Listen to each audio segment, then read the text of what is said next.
have a new book, Servant. It hits on November 18th, and this is a follow-up to Caretaker, which we had a chance to talk about not all that long ago. You know, Jason, I'll come to you first on this. If you could give an elevator pitch for Servant, for anybody who might be interested in this book, what would you say? Servant takes off 5 minutes after Caretaker finished, and we're finally ramping up into all the mystery and the lore. Caretaker set the foundation, and we've been taxiing, and now we're taking off. And so it's a totally different pace of adventure, and we're all the readers of Caretaker who were so concerned about what on earth that prologue and epilogue were about. Now we're in that world, and all the pieces are going to start coming together to tell the story that we've been trying to tell. I love that. Rhonda, why did you guys choose? I mean, you've done so much, the two of you, and music and entertainment and writing. What made you want to filter your energies into writing novels like this? I don't know that it started as I want to do this, but I can say that I felt compelled to do this. And after I have no experience in that kind of writing, creativity. Music is our language, so writing books is not my normal language. But diving into it, it really felt like a huge outlet for me to be able to talk about pain, talk about healing, talk about hurts, life. I think it's just something that it's a way for me to process. I'm an external processor. Jason's an internal processor. So for me, that felt like an external way to be able to just figure out what was going on in my head. And then out of desperation, stepping into it, not knowing what would come of it and very fearful of it. Now here we are at book 2, and I'm like, oh, I actually really like this. This is fun. And I want to make this a new avenue for me. It's brought me a lot of life, a lot of joy. And the one thing that Jason and I have said from the beginning is this book and this trilogy has saved our lives, and I needed it. And I think writing as a medium for creativity and art from coming from a place of naivety, it was such a freeing place to be creative. Unlike music, I wasn't worried about a label. I wasn't worried about record sales. I wasn't worried about singles. It was pure creativity. Mm-hmm. And it was just with no judgment. Yeah, so it's been awesome. This wasn't written for the masses. This was written for us. So it just needed to please us. And I believe it did. And through that, we felt like, well, oh, okay. If we like it, maybe other people like it. So we're just going to put it out there. I love that. And Jason, you have been on a journey, which we'll talk about in a moment, that I think obviously intermingles and plays into what you both, I mean, you've both been on this journey writing these books and what that has meant to you. But how would you both, and I want to hear from both of you on this, because who we are as people and how we're shaped, that then shapes the art that we create, the things that we do. And so when it comes to faith in particular, and Jason, I'll start with you on this, how has faith shaped how you've approached the storytelling in these books? We've written from a lens and a landscape of two people who've grown up deeply immersed in faith our entire lives. Anybody that's been on a faith journey knows that changes drastically over time. So even what that means to us now is so different than 20 years ago. But so everything in this book is informed by it. It's not an overt book about faith, but it's all based in metaphors and analogies of things that we've learned through that. And it's not even intentional. It's who we are. So our creativity comes out that way. So there's not like we're going to sit down and come up with this. It's a story told through the lens of our life experience, which is a life lived in faith. I love that. I love that. And what would you add to that, Rhonda? I would say that, like Jason said, we were raised in a deep sense of faith, but I don't know that anyone fully knows how deep their faith is until they're tested on it. And through the challenges that we've been walking out of in these past 4 years, I will honestly say that my faith was challenged, and I thought I was doing pretty good. And then life hit, and I fell flat on my face. And in that desperation, that's when you have to make your choice of, do you really believe what you say you believe? And I was challenged with that. And I wanted to believe what I say I believe. So I had to act it out. One thing that Jason and I talk about is It's more than just believing. You have to follow it up with action. And the action is what is a reflection of your faith. So you can say you believe something, but until you do it, it's a completely different story. And that was my challenge, was to actually, in the most broken place of my life, was to wake up and go, do I really believe this? Is this actually going to work? And then there were some angry conversations with God, but he can handle it. And he handled me quite well. And he was like, test me on this, challenge me on this. I'll meet you there. And so that's how my faith got us through this process of writing this book, is me just having to grab on and go, are you real? Is this true? Are you really who you say you are? And so that's how I found my faith again. Not that I lost it, but I should say maybe finding it deeper than I had ever felt before. Yeah. Well, and understanding too, that when something hits or something happens, that sometimes it shifts the way, like when we've been really comfortable, we all face challenges, but when you're comfortable, it's a lot easier to have faith. And it's like, what does that look like when you become uncomfortable or something goes wrong? You're suddenly like, wait a minute, have I gotten this whole thing wrong the whole time? Like, was I not, I mean, I've gone through this year myself, where I'm just like, if you had talked to me last December versus now, the way I pray is different. The way I think about my faith is different. So you guys have gone through a lot. And I know, Jason, your cancer journey, which you're just now opening up about, I kind of want to throw it to you on this, to share what you want to share on it, because it's personal and it's the scariest word that somebody can hear, I think, when they hear you have cancer. Yep. What has that journey been like? Take us through. It was just really interesting timing, because we had just come through a lot of trauma. And then we released this book, and we sat with you a year ago and said how much wisdom we gained through the process and how healing it was and how wonderful it was. And then this hits, and it's like, oh, now I have to enact some of the words that I've been believing. And I didn't do a great job of that. You would think that I found it's easier to have faith for other people. It was easy to have faith for our daughter when she was going through cancer. It's easy to be a champion for other people. It was really hard to have faith for myself, in the sense of, the big question of God's goodness, and like, God is good even if I did not make it through cancer. So my mind was just really struggling with how to journey through that. And to be honest, as anybody who's been through a cancer journey knows, sometimes it's not even the treatment or the physical things that are happening to you. It's the mental anguish that comes just even with that word and that diagnosis. So I'm still too close to it to let you know how I handled it, other than, once again, we did use the book. We sort of rewrote some things in book 2. One of the characters, Ian, he had just experienced a miracle at the end of book 1.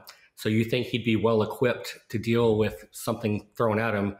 A new challenge comes up and he spirals. That was sort of mirroring where I was in my life at the time. And I had to take a back seat to finishing the process of servant, dealing with everything that came with cancer. And Rhonda took the majority of that. And then towards the end of it, I was able to finally come back and be present and contribute. And it actually changed the dynamic of the book, being able to write this through a different lens. Yeah. Rhonda, for you, just the cancer diagnosis, and, it affects everybody, obviously, in totally different ways. How did you, I imagine what you were talking about before, some of those challenges in the world being rocked, that you were experiencing that and having to answer all of these new questions about God that were not new to you as a human being, but they were new personally to you, I would imagine. So talk a little bit about that part of the journey. Yeah, in full disclosure, it felt like the wind was knocked out of our sails. And I feel like I've been on this roller coaster that just keeps going up and down, up and down, up and down. And that one was a major down, and had to go back and face God and go, okay, I don't understand your plans and I don't understand what's going on here. But there has been this passion and desire to get this trilogy out, and which I do feel like has been divinely inspired. There's I feel like sometimes I can say I cheated, because we downloaded this from another realm, and I had to face him and just go, okay, this was a promise that was given, and this doesn't line up with your promise. So what's the truth here? And that's something that I actually had to learn through my daughter's cancer when we walked that out with her. the phrase that I had learned was, okay, this may be what the doctors say. This may be the facts, but God, what is your truth? And God's truth can override earthly facts 100% of the time. And so I had to take that and practice it once again in a different facility at a different capacity and figure my way through that mud again. And once again, God taught me another big lesson. And I didn't want to move forward. I know Jason says that I had to take a load from, writing Servant. I didn't want to move forward without him. And that's why Servant got delayed and we didn't release it until now, because this is something for the two of us together. And it's worth waiting because Jason's story is such an amazing story. And I know that this story is not done yet. And so I think it will also inform book 3. But yes, book 2 is an incredible journey of faith and trying to realize that we're not fully in control. Yeah, and that's difficult. I mean, I was just in a Bible study last night, and I don't normally share these things, but I will because I think it's interesting. Like you look at Elisha, and he's so bold, and he's going, he's basically fighting back, and he's, standing up and doing what he has to do. And then all of a sudden he's petrified and afraid and like running almost again. And you're like, but you saw all these miracles, right? We're human. And so we see miracles, we see these crazy things happen. We experience God doing things, and then something hits and it's almost like we forget, and we have to kind of relearn and go back through it. And I love seeing that, in the Bible and being like, oh, okay, even those really, really solid people who are way more solid than me, they did this too. But you guys have been on such a journey. Jason, for you in this cancer journey, what is the biggest thing you've learned about yourself? That's a great question because I'm still learning what that means. I've learned more about the character of God through it than maybe myself. Because like we talked about Elisha and seeing miracles, for me, it was more of I've seen so many miracles in my life. I felt it difficult to ask for one more.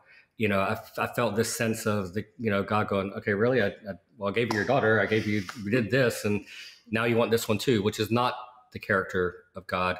And that was reflected in my journey with my son during the cancer process and our dialogue. Of course, my son asked me 1,000 times. It would be 1,000 times yes. So I knew that was the character of God. But I was struggling to hear. And a long time ago, a friend of ours told us that when you're struggling to hear God, just go back to the very last thing you heard, maybe if that was even 10 years ago. And I did that. And like Rhonda said, the things that I heard from God 2 years ago were not lining up with where I was in this moment.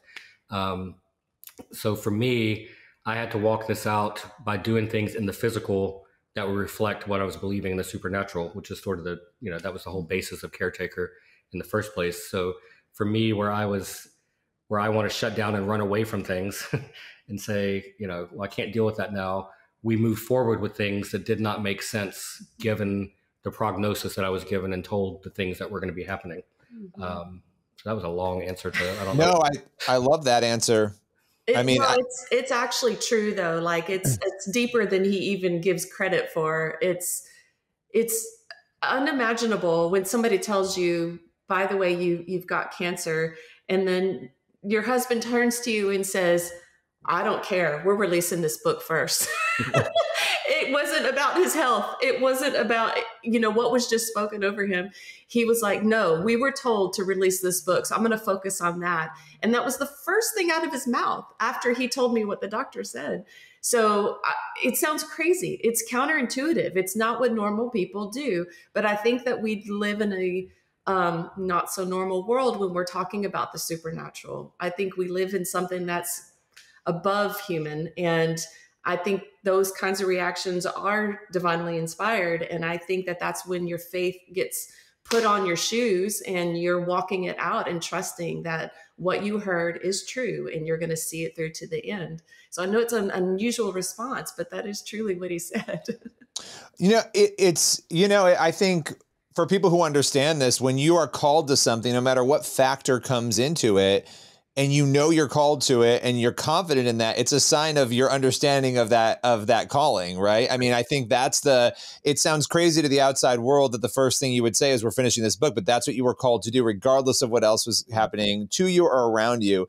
And that's a sign of faith. I think a really strong sign of faith. when you both look at Servant, because that's what we're here to talk about, and you look at the journey you're still on right now, and this is still, you have all these amazing things happening, and you have difficult things happening at the same time. What is your hope for readers? And I'll start with you, Jason, and then I want you to answer too, Rhonda, but for the impact that this book will have on them. We, our hope and intention has been that the concepts and themes explored in the book are going to unlock some people's creative views of what the supernatural could look like. That's a very broad thing, but anybody that's grown up in faith or maybe is new to faith or even is okay with the supernatural, most people have a general concept that, yes, the supernatural can affect us in the physical world. What we're exploring is, can we do things in the physical that also have an impact in the supernatural, in the heavens? And that sounds very vague, but that's what's explored in the book. And we didn't know if that concept would get across. And without even saying it, the feedback we're getting from people implementing some of these things in their lives has just been amazing. So that's, we're hoping it just opens up a vocabulary and a creativity in their mind on how it affects their worldview. It's really hard to say it without giving away tons of spoilers. I love that though. And I think that's what people are looking for in their entertainment. Many people, and I think reading is obviously a form of entertainment. People are looking for something that goes deeper. Yeah, we want to be entertained, but I think what you're describing is a literary journey that will take people on a deeper journey in their real lives too. So I love that. Rhonda, what would you say to that question? What I liked about Servant and hoping that people will walk away after they've read it is, first of all, I strongly believe in the power of words. So I'm very particular about what I say and how I say it, and I will edit and edit and edit until I feel like it is coming out in the right way. And I think my most favorite part, if anybody's listening and they're going to read the book, I think it's chapter 16, could be 18. And that part is what I'm excited for people to read. And that's the part that I want to impart on the reader. It's the climax. It's what's happening. And there is an incredible intention behind it that I cannot spoil. But I can say that if anybody wants to host any kind of book club, Jason and I are offering to come in on the book club, and we will discuss and give the details of that scene. And there's so much more to it. What I love is I can impart that onto people without people even knowing. I love that. Okay, final question, and I don't always get to do this either, but I feel like I should do it. How can people, if people are watching this or listening to this, they obviously, we know you have the book, but we also know that you guys are on a very intense journey with cancer. How can people be praying for you, Jason, and your family right now? Wow. That's a great question. We're just praying that the fulfillment of God's will be done in our lives. And so we believe that means complete healing from cancer. I definitely struggle with, I already have the faith that says this is not God's plan for me. And I keep longing for that doctor's written thing that says, and you're all clear. So it's the in-between. I think just praying for strength of our minds, because we believe the medical part's over, and now it's just the mind overcoming the physical. I think the one thing that we've asked for from the very beginning of this whole journey, the code word has been restoration. I think our family needs restoration, and that includes a restoring of his body. It includes a restoring of our family. It includes the restoring of our home. It includes the restoring of our future and our future generations. And that's been our focus for the past 4 years. So if anybody feels led to pray for us, that word is restoration.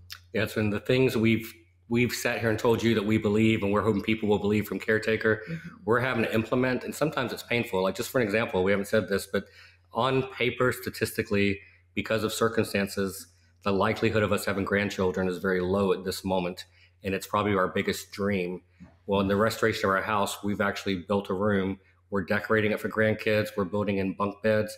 And that sounds fun and joyous. It's actually painful because we're actually taking a chance that what we believe in our faith might not be real, but we're choosing to stand that actually it is real, and doing things in the physical that we hope will unlock something that's supernatural and allow us to have those grandchildren. So that's an example of the type of journeys that we're journeying out through our art and in our lives. Ooh. Well, thank you for sharing that. That's inspiring. I mean, that it really is. And it's faith building, as difficult as I know that is for you guys to share that and to live that faith out in such a powerful way. Appreciate you both joining me. The book is Servant. It releases November 18. Thank you both so much. Thank you. Thank you for having us. Your Always time. a pleasure.